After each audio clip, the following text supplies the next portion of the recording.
Hello, welcome back to Rev Endurance Sports, and today we're going to talk about the 200-kilometer event that we did on January the 14th on Saturday, and it was a rainy one. And I've got Lori and Barbara with me who were with me on that event, and so we're going to talk about just basically 5 or 6 different things: the route, the bike, clothing, nutrition, what worked and what didn't work so well. So what do you folks think about the route? What do you think about that? I love the route. Yeah. I think the route was great. It was very, once you got out of the La Jolla area and the lights, it was like you were in the country for most of it. Yeah. And a lot of roads we were familiar with. Yeah. Yeah. Yeah, and no lights. I mean, we didn't stop for a long time. I know. Yeah. Yeah. I like this route. This route's been, I mean, they did some detours because of some storms and some storm damage to some of the roads and stuff, so they changed just a little bit. But normally we would take Cooser Canyon and Rice Canyon. We didn't do it this time, but yeah, this route's been this way, I would say, at least 15 years. I mean, well, it's a couple of new roads though, because there was a couple of places you said you hadn't ridden before, but those were part of the detour. Oh, they so were? yeah. Yeah, that Alta Vista, the Winter Warm, Winter Haven, Right. that was all new to me, and I want to go back when those roads are dry. Because and there's another road They are somewhere out nice. there that's supposed to be really nice called Hunter.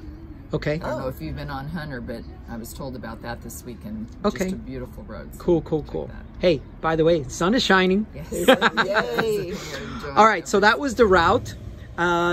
Some lights, urban, when you get out of La Jolla, and then when you come back into La Jolla.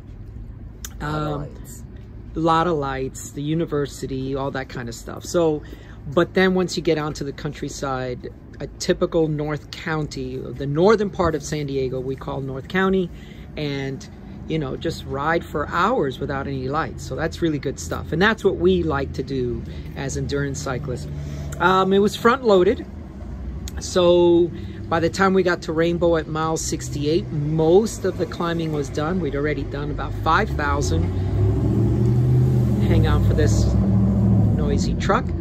And we only had 2,500 to go in the next, 50-ish miles or so. Now, getting to Rainbow, I started to feel some sprinkles. And then, the last... No, in comparison, I could that deal was with those. nothing. Yeah, and the weather forecast was 100% rain, so we were expecting rain, but we just kept waiting. Okay, when is it coming? When is it coming? All right, so that was the route, and the last 50-ish or so is kind of like downhill towards the coast into headwinds, which we didn't experience because instead we experienced the headwinds on the last 30 miles heading south. So Blowing in your face. It was water. Yeah, it was Blowing rain in your face. You Yeah. couldn't take your glasses off because you didn't want your eyes to get flooded with the water, but then you couldn't see through your glasses because they were covered in water. So Yes. yeah. No, there was many times that I would get a drop or something in one of my eyes, and I'm like, okay, I can deal with only one eye. I can deal with it, and try to rub that out. And my eyes were pretty bloodshot when I was done from dirt or something. Okay, so that's the route. Let's talk about the bike. What bike did you choose to ride? My Bianchi. Your Bianchi. Yeah. Your Bianchi XR4. Yes. Which is your primary race bike. And the bike was great. The wheels not so much, but I'm having to use my carbon wheels right now, and there was 0 stopping power, so I'd have to kind of start trying to brake coming up to a light, but then I had to use my foot as the ultimate brake because I had no braking power. Yeah, so yeah, let's talk about that real quick. So you're back on carbon wheels because we have to get your other wheels serviced from Head. And they've been buried in snow, and we've had a tough time getting the wheel warrantied from them. So we have some issues with that, and I'm hoping that'll clear up soon. So did you miss your alloy brake track Yes. with the textured brake track. Yeah. Yes, and I'd heard her squeaky brakes. Yes. And I was wishing But I they had worked. disc brakes on that day. And so, Barbara, you were on disc brakes, and I believe this is probably the first ride where you finally were really riding in the rain, right? Because you've probably done a few little short rides. Yeah. But this was, well, yeah, because for 50 miles it was wet. So, Yes, and raining. Yeah, and I never felt afraid about braking. Good. Like that was good for me. So you felt confident. Yes. You had your disc brake bike. You felt good, and the right equipment choice for you was that bike. Yeah. Yeah. So then, what about the wheels? Because I noticed you had a different set of wheels on. Did you feel the difference riding those? They're deeper than your alloy wheels. By a lot, actually. Yeah, they're my husband's wheels. Yeah. And I just thought I needed to try something else to see if that would help me. Yeah. And truthfully, with the weather, I couldn't tell. Yeah. It was just one of those But he days. also had put those tires on that I think gripped the what tires? road more, the all-weather. Okay. So not a race type tire? It was a heavier tire. Okay. He just switched them to the 5000s. Yeah. So today we'll see if that helps. Yeah. And you were riding race tires, right? Yes. Okay. So I think you were on Michelin's. What were you on? There. Okay. All right. I was on Michelin's. I think you were on Michelin's, and then you were on some type of puncture resistant type tire, right? Yeah. Okay. Didn't get a flat, but neither did you. But neither did I. Exactly. Exactly. Clothing. Let's talk about clothing. You knew it was going to rain. Typically, on a regular shop ride, you've got 3, 4, 5 layers. How many extra layers did you wear, or what extra stuff did you... I actually took a layer off. Okay. When I got to La Jolla because I was too warm. Yeah. I knew this is in the parking lot. In the before parking lot. Okay. But at 7 in between we started at 7, it started raining at 12:30. I was actually overheating at times. I'd have to unzip my jacket. But then once it started raining, that all went away. Yeah. But I knew I couldn't. I had to take one layer off because I would have absolutely just been so hot. Yeah. Yeah. So I couldn't have. You couldn't. For me, I don't know that anyone could dress for both rides because it was 2 rides. Yeah. Well, this is the challenge about endurance cycling, long distance cycling. You will ride through multiple, especially here in San Diego, we have what's called microclimates. In other words, if you're close to the ocean, it's, let's say, 80 degrees, but if you're 5 miles inland, it's another 5 degrees hotter, and if you're another 5 to 10 miles inland, it's another 10 degrees hotter. So just in about a 15 to 20 mile east to west direction, there could be a 20-degree temperature range. And if you're looking at a 45-degree start, was it? Something like that? Yeah. 45-degree start. The high was supposed to only be 56, but once you get wet, 56 does not feel like 56, right? No. So because it's an endurance ride of at least 8 hours, and you've got rain, and you've got multiple climate zones you're going to ride in, this is a very hard thing to dress for. Yeah. How about you, Lori? What did you dress with, and what clothing choices did you... Yeah, I used my rain jacket that normally keeps me really warm, but once it got wet, and I had a wool-based layer, and I had a long-sleeve jersey, everything was just soaked. So it went through all of that. Is that supposed to be a rain jacket? Yes. Oh, and it got... wet all the way through. All the way through. Everything. All the way to the skin? You had the same jacket I It's did. this jacket, and that's... But did you get wet Oh, through it? totally. Yeah, it just Totally. did. It was raining so hard that... Yeah, I mean, and that's just it. It was raining so hard, you'd have to have one of those... Just a shell, Plastic. a plastic bag or something, Yeah. right? Yeah. Or maybe some Gore-Tex, maybe, who knows? Yeah. I might consider that. I mean, it's a good wind protector, but it's supposed to be good for for rain. So in other words, what it sounds like is you had a wool base layer, a long sleeve jersey, and then that jacket. Yes. Okay. And then you had how many layers, do you think? 4. 4? 3 to 4, yeah. 3 to 4. Because I had 2 Did you get wet long all the way sleeves. through? Oh yeah. 2 long sleeves, a short sleeve wool, and a jersey, short sleeve jersey. And you got wet all the way to the skin. Yeah. And I had booties, and the booties got absolutely soaked. My pants were so wet, and I had full tights. Yeah. They were so wet that they started to feel baggy on me. Yeah. Oh. And just soggy, and yeah, you tried not to think about it. Yeah. It just was Now, not just a few minutes ago, you mentioned that when you went to take them off and put them in the dryer or something. in the washer. They were In the washer. so heavy. They were heavy, I was right? like, wow, I carried a lot of extra weight around. I wasn't climbing at that point when I was that wet, but I wished I was, because it was colder on flats. Yeah. Once you hit climbs. Yeah, the wind on the coast, which was the last 30 miles, I mean, that headwind, I don't know that I've seen it that bad blowing. It was hurricane-like. It was. I mean, I've ridden the coast a lot, Yeah. and I just have never seen it like that heading southbound. Right. Yeah. I mean, it's the prevailing winds for those that are not from this area are typically blowing onshore, but generally more like a south pushing wind, and we didn't get that. Okay, so that's clothing. Let's talk about nutrition. What do you folks, like, let's say, I know a lot of people always ask me, what do you have for breakfast? What do you do before these long rides?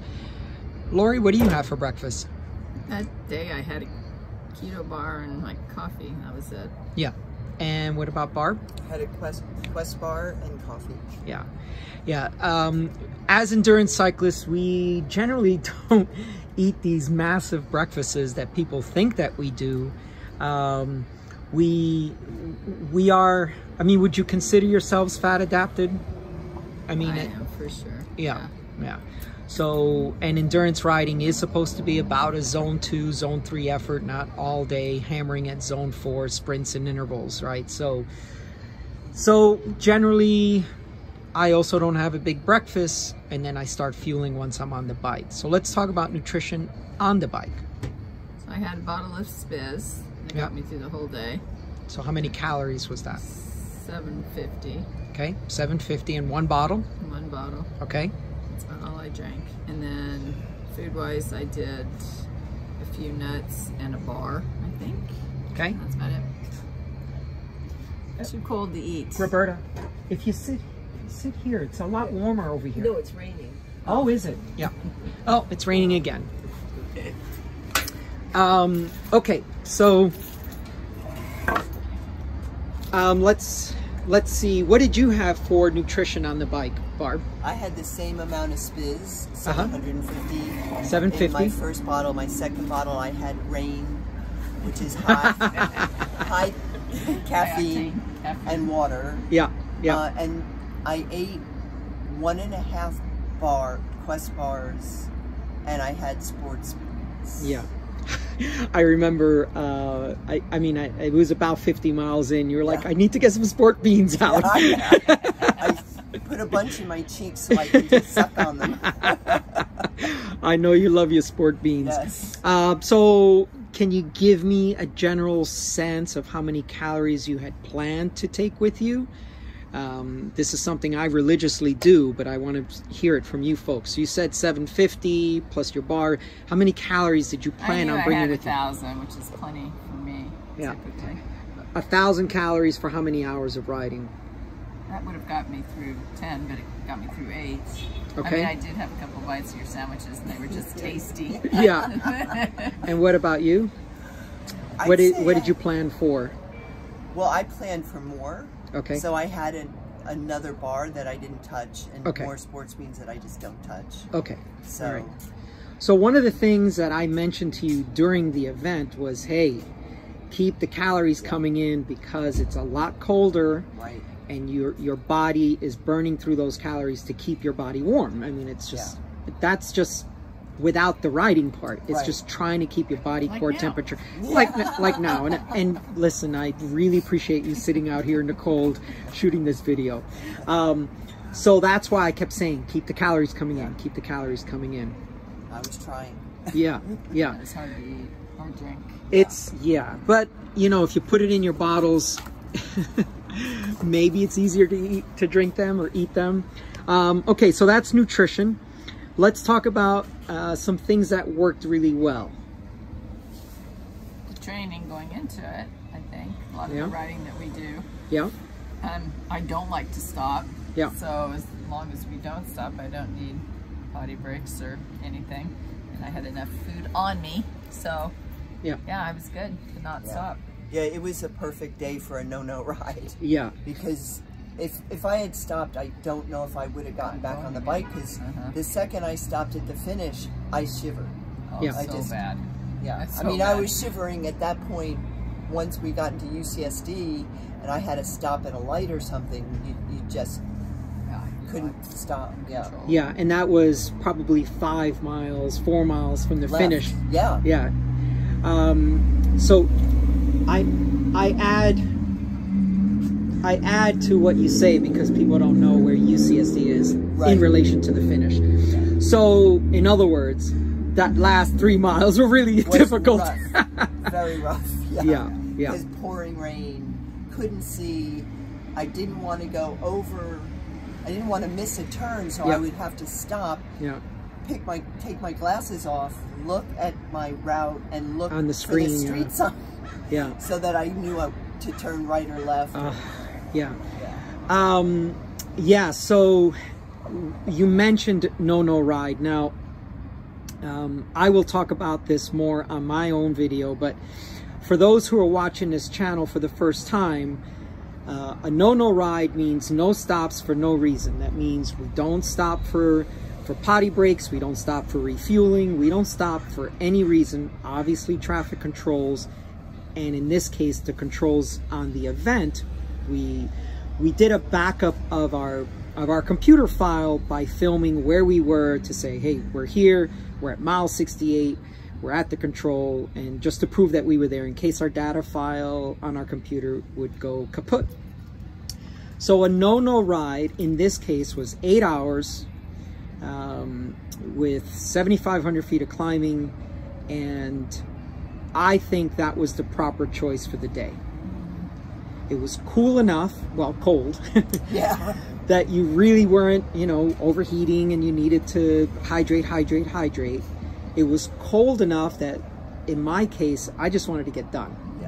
I just wanted to get done. And people are always asking, why do you do these no rides? Well, guess what? Days like that. For days like Saturday, right? I mean, this was something that in your mind you had the confidence to do it, because it's like, okay, been here, done that. Been here, done that. Been on Georgia's rides before. We're gonna get this thing done, and the sooner we get to the finish line, the sooner I can get in a hot sauna and a hot tub for you, right? Yeah, and I filled my bathtub up because I was so freaking cold. Now, of course, I wasn't gonna tell you guys I was cold. Of course not. Because then, you know, then that might mess with your psyche. But yeah, I was freezing. All I had was 2 layers, and I was just soaked to the bone. I don't know how you did it. Yeah, and so I'll do this again on my video, but your husband came out to the course with rain jackets. Yes, a ton of rain jackets. Yeah. Everything we owned. Yes, and I'm getting chills thinking about it. That was really awesome. It was so nice. He knew that we'd been out there for such a long time, and that it was pouring rain. Yeah. And yeah, he just drove that portion of the coast to see where we were. Yeah, where we were, cheer us on, but also offer us rain gear if we wanted it. Yeah. None of us stopped. Well, you didn't even know. I wasn't even aware until we passed. I knew, but I knew I couldn't stop because it wasn't going to help me. I was drenched. Yeah. I had to keep going. Yeah. Yeah. But it was so wonderful to have him there. I know. Yeah. I know. And I was like, oh my God, that was Pat. It was like, you know, first you couldn't see anything out of your glasses. Oh, no. Then some guy is pulling over on the side of the road and gets out. And I'm like, head down pedaling is all I'm thinking about. We're about 20-ish miles from the finish, and I'm like, I just need to get done. Yes. And there's Pat, and then I realized after I passed him, and I really wanted to say, oh my God, thank you, but yeah. Okay, so do you think there's anything you would have done differently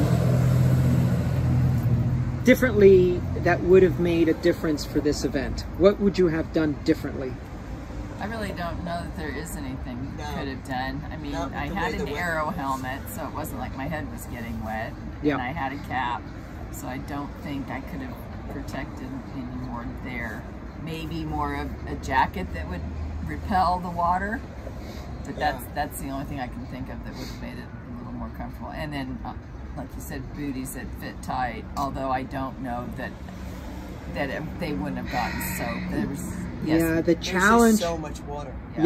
The challenge with the booties is you need something that's super tight around the calf, because when the water hits your knee or your shin, it starts to just drain down into your shoe. I did hear, I was reading about PVP, and it talked about the fenders and the seat savers and all that, and I don't know if that would have helped. I know it would have helped by trying to stay on your wheel had you had that. I couldn't stay directly behind you because I was getting your rooster tail like too. I had to kind of move over, but there's still some draft benefit.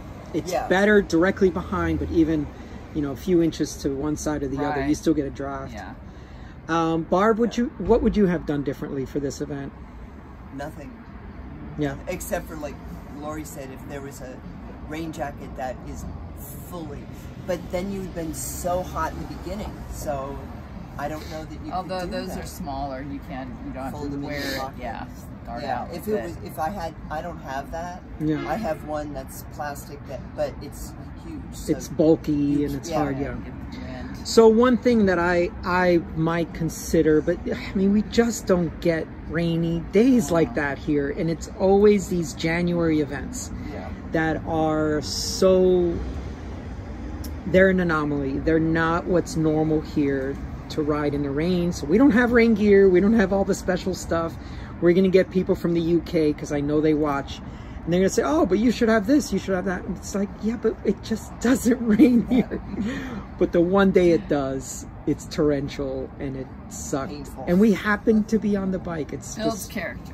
Yes. Now, and the thing is, we would have skipped that ride if it was just a training day. Yeah.